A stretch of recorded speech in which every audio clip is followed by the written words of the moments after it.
Let's talk about something everyone is feeling, but not everyone fully understands: Nigeria's economy.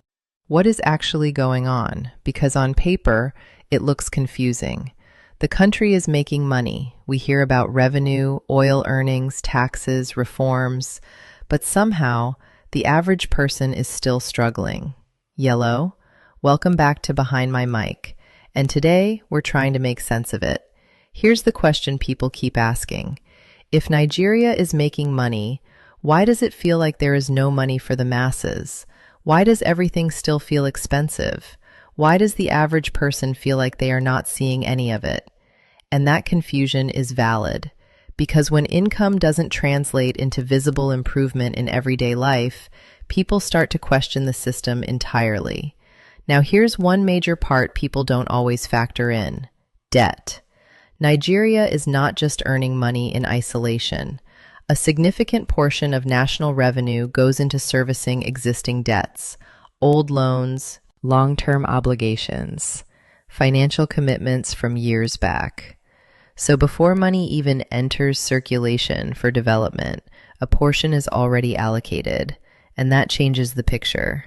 So what you end up with is a system under pressure. Revenue comes in, obligations take a share. Remaining funds are distributed across infrastructure, governance, salaries, and operations. And when inflation enters the picture, when population demand is high, when costs of governance rise, the pressure increases even more. So even when money is being made, it doesn't always feel like abundance on the ground.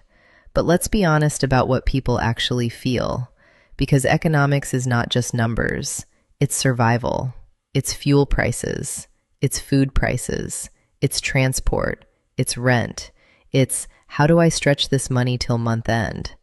So when people hear the economy is growing, but their lived experience is the opposite, there is a disconnect.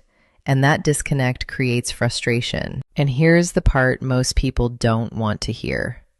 Even when reforms are happening, even when revenue improves, the impact doesn't appear instantly, because systems built on debt, inflation pressure, and structural imbalance take time to stabilize.